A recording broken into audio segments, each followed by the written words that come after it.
all the draws possible. But anyway, you should be able to go ahead and just check a spot like this.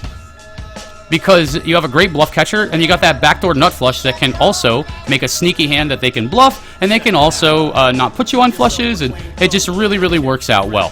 So like, if I had like 5-6 of clubs, same thing, I check call this flop. But sometimes you can, and same thing happens on the turn. You pick up the flush draw, and all of you guys just bet the turn automatically. And there are going to be passive players where you definitely bet turn, but there's going to be guys who like check on they check a value hand, or they get really active on turns and you check twice. Remember, most people, if they check twice, they're just done, and not everyone is going to attack, but some people will. Either way, it's a great spot to just go ahead and check again. So he bets and he calls, and now you may be thinking to yourself, all right, I'm going to raise here. But I wouldn't do that. Again, you're running into just better hands. You have a hand that's got a great price. You sometimes have the best hand. You definitely can bluff catch or shove all rivers. It's beautiful. So you call, and you check again, and let him shove. And he does. And you call. And what does he got? Well, he made a set of jacks on the river. Why? Because we gave him the lead. We gave him the doubt. We gave him the idea that we checked, and then we checked, and then he value bet his jacks. Should he have value bet his jacks? Yes, he should have value bet his jacks. If I bet flop and bet turn, what happens? He folds his jacks on the turn. If I bet the flop and bet the turn, he folds on the turn. We don't get the money, Lebowski. Who gets the money? I get the money. Why do I get the money? Because I know how to get the money. Why? Because I gave him an opportunity to bluff. I gave him an opportunity to overvalue a hand. He had the top of his bluff catching, sort of value betting, thin, flop sucks, but 2 checks in my hand is best range, and jacks is happy. And then he gets the cooler on the river, where he's got to shove when I check, and I snap him off with the nuts. And I believe he will bluff here sometimes too. What's he going to do with 7-8? On that river, when I don't have a flush draw, they're going to bluff. They're going to shove 7-8. He's stuck. You playing with no delay? Nope, we're doing review with no delay, Gold Bullion. But I do play with delay every single day. Yup, it's beautiful, isn't it? This is beautiful, man. It's beautiful. All right, next 7-10. Guys, I gotta preface this. You need to pay attention. This is some next level shit, and this is a fucking straight up earn this stack, own this bitch, okay? That's why you guys are gonna be better. You guys are gonna, when I play against you guys, I'm gonna have less expectation against you. I'm probably still gonna beat you until you really improve, little Padawan. But you're gonna get real good eventually if you stick with me, just like Aaron did. You can do it. You can do it. This is fucking, this right here is a mob. This is what we call symphonic poker. So watch the mastery. I just won a big pot. We get a raise from a dude, and I'm like 3-bet bluff here because he's gonna call fold some. I just won a hand, and things are, life is peachy when you ride the rush, all right? I'm Doyle Brunson super systeming here. And it's a fine hand to bluff with. And if you guys are never picking this opportunity to bluff, then watch when I do it and watch how it plays out. But either way, we're going to do this, and we get flatted on the button by a guy who already lost a stack to us previously when he shoved his ace-queen into my queens because my stats looked insane. And we'll look at my stats and see how I played today specifically, and we'll look at graphs and everything else when we're done with this for fun. Don't let me forget. So, he flats. And I think he could flat a wide range here, but I think right around ace-jack suited, ace-queen offsuit is where he's at. Maybe king-queen. Whatever. He seemed ready to rumble, basically. And we get a beautiful, beautiful flop. Like, when I saw this flop, I was like, oh, God, I could feel my dick for twice. Oh, my God. I could feel my dick for once. I said for twice because I felt too little shocked, And he flats. This is exactly where ace-queen is. And this turn card, what do you do? What do you do if you're both players? What do you do with your range? What do you do with your hand? What do you think he has? Tell me. Some of you were here, some of you saw this, so don't give it away or anything like that. For those of you who haven't, share your organic thoughts with me. Sorry, I don't mean to keep moving away from the mic. Sometimes I lean back and let my dick ride, baby. Let my dick ride. Just pull it out and have it sitting here because I can. No, I'm just kidding. I'm kidding. That's a different website. Those are the dark shows that we don't tell people about. You don't know. Anyway, what are you guys doing here? What are you guys doing here? What about King of Diamonds? What does that mean, Gold Bullion? It's in the deck? What do you mean? What do you mean King of Diamonds? What is that? You want to listen to King Diamond? No problem. I love Merciful Fate. I got you covered, dude. We'll listen to Merciful Fate. I'm gonna put Merciful Fate. What, easy check? Why is that? Why is it an easy check? Why is it an easy check fly to the sky? Tell me why. Show me your work, like your teacher in high school math. Show your work. Show your work. Why is it an easy? Somebody opened. I 3-bet. We got an overcall on the button, and the original guy called, and then I bet the flop with a flush. 1 call, 1 fold, and then turn is this. We haven't taken an action yet with 7-10. All right, I'm gonna play some King Diamond for you though, because I love Merciful Fate. You guys ready to hear this one? Doomed by the Living Dead. Yes, I listened to this when I was a kid. I was like 11, head banging around my house and shit. I was like, I just walk up to the neighborhood kids and give them the metal look and be like, oh, so metal, because he will not call worst. Well, I don't know if that's always the case, but I do agree with you that he's, you know, it's pretty difficult for him to pay us off here, 2 streets. That's true. Very good point. I would be checking some 2 pairs here. My ace queens, some sets and shit. Ain't happy about it. So this is definitely a spot that would merit some checking combos that protect other checking combos. So you're on the right track. He can probably turn something into a bluff. I like that. Yes, that's good. Probably check call turn and check call any river. That's what I was definitely going to do if I did face that line. Yes, but he has $41, so he kind of has to shove, right? Check because you bluff catch. Why can't he had king diamonds and queen whatever? Of course he can. He has those combos and maybe some percentage of the time, yes. Checking for balance too seems automatic for me. Yep. Okay, good. We got that. You definitely check here, guys. He does have potentially jack and king in his range, you know? He doesn't have the queen bullion because look at the board obviously.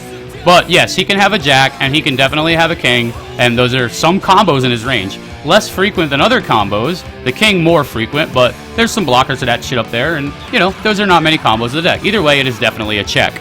So the real question is, what do you do on the river? He checked back. Now what do we do on the river, guys? And we're 9 of 72 over here in the dollar tournament, which is not surprising. I guess it's actually a multi-table tournament. We might be here for a while, goddammit. But we got whatever. $1, $20 up top or something. Let's win that Jackson, so we can play more satellites. So what do you guys do now on the river and why? What are we doing, man? Tell me about this spot. You tell me about this spot. You guys tell me what's going on here. What's your bet sizing if you bet? You're gonna snap call if you check? What do we got going on?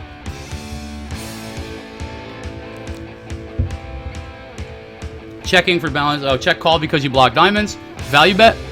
All right, Steve the Rake says value bet. What's your bet size? Ming bet, induce a shove. Small bet. Ming bet, maybe. Okay, check again. You think, Molo? Oh yeah, we check turn. You think we check river and let him bluff? Bet size is the hardest part for me. Bet small if he has a pocket pair. Probably induce. Bet on the lower because he'll check you down. Bet on the lower size. Whoa, okay. We got guys that want to bet low. We got guys that want to check. Would go for thin value with jack of diamonds here for like 30%. 10 of diamonds seems a bit thin. Dude, it's possibly tilted, so $5 bet and call a shove. I know that him checking back means he's pretty capped. He basically never has the king of diamond here. That's a very good analysis right there, Whiplash, and I'm glad to hear that. But let me ask you this. How important is it to know what your opponents do with that king of diamonds? Let me ask you this. Moose Gills! What's up, dude? How the fuck you doing, man? You left me, motherfucker? You unsubbed me, motherfucker? Out of all the motherfuckers out there, dude, I thought you was ride or die. I thought you was my ride or die, motherfucker. No, I'm just giving you a hard time, dude. What's up, dude? Good to see you, buddy. It all depends on if you think he'll turn a pair into a bluff. I don't think it all depends on that, but it definitely can be a variable in what you're deciding. Yes. I'll renew you, motherfucker. Nah, you're renewing you. I got faith in me, motherfucker. I don't need you to renew me, but I need you to renew me. You know what I mean? I need you to renew me, but I don't need you to renew me. I'd love for you to renew me, man. But it's you renewing your fucking faith in God. There's one combination of king of diamonds here most of the time that flatted pre-flop. So his only king... Well, that's true. He doesn't have a lot of combos of those better hands. He doesn't have a lot of better hands. Most people would not check the king of diamonds here back. And knowing that your opponent is tricky enough to check the king of diamonds should affect your play. It should be a pretty big factor in what you think most people do. Now, since I think that most people don't check the king of diamonds here, I did something different. I'm overbetting here, Ming, you beautiful bitch. You might have seen what I did. 1/3 pot is not going to get it done, guys. You guys are... For all of you guys who said bet small, I don't like that. That's my least favorite line.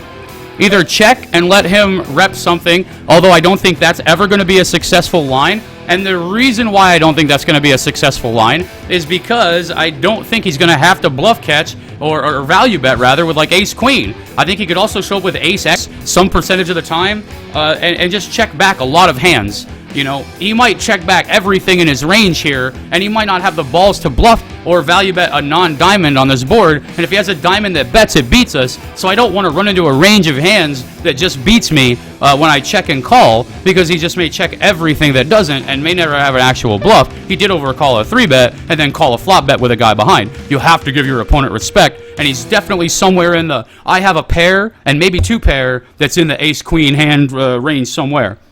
Okay? And against most common opponents, they don't check the turn with the king of diamonds. And you guys heard me say that I would check the turn with the king of diamonds. So that puts your opponent squarely on hands that don't have a diamond, that have to bluff. And when I overbet shove the river, I polarize my range between nutted diamonds that probably don't check turn and bluffs and hands that try to get him to fold a hand he's gonna be curious and want to bluff catch with, and he already doesn't like me, and he already is mad at me because I stacked his ace-queen with my pocket queens when I represented and then had it, and he stacked off light. Okay? So 1/3 to 1/2 is garbage. You either shove because all of your bluff shove and your value, thin value, 10 of diamonds shoves, knowing most players never have king of diamonds. This is not as easy if opponent is tricky, if opponent is passive. If opponent has king of diamonds, this is never happening if the board pairs. This is a check fold if the board pairs, okay? Unless he bets like $5 and you pay him off. So this is a absolute shove. And playing the momentum in this hand helps you out as well. It does, Chris Dodzilla. You're absolutely correct. What up, Furples? If you really had king of diamonds or jack of diamonds, you wanted to call with 1 or 2 pair hands. You need those hands to be bluff catchers. So if you overbet jam, he's more likely to call than if you bet 30%. Right, Furples has got it. That's what we're doing, guys. We're not making a bet size that could include ace, king, no diamond. If you ever want to get paid, you have to polarize your range and know that you're doing it and know that's the best sizing for your bluffs. And if you never bluff here, you're a gold darn idiot. Now, I knew that this guy was going to want to bluff catch me.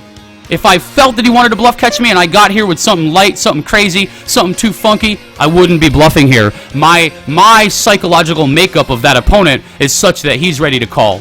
And what did we see? He slow played aces. You don't see it right here, but he actually had pocket aces, and we went back and looked at it. Stream can confirm. You can go back and check it. He slow played pocket aces, and we got him.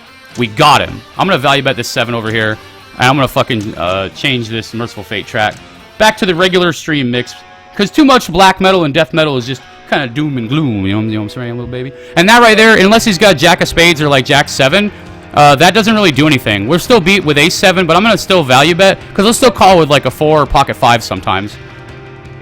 Yup, I remember aces. Yup, especially tilted angry, bro. So you guys really have to understand what you're representing, what the lack of a hand in a likely range means for you, and how that affects things. If my opponent played his hand in a way that he has king of diamonds in his range, and I just shoved here unknowingly, then he's going to earn the stack. And I'm not going to be mad about it. It's not even chef's burn. It's just like he played his hand well, and I'm not calling chef's burn on it. I'm going to call my opponent was very nice in his check on the turn, and I like that play, and I would do it because it induces bluffs and thin value bets, especially from good aggressive players.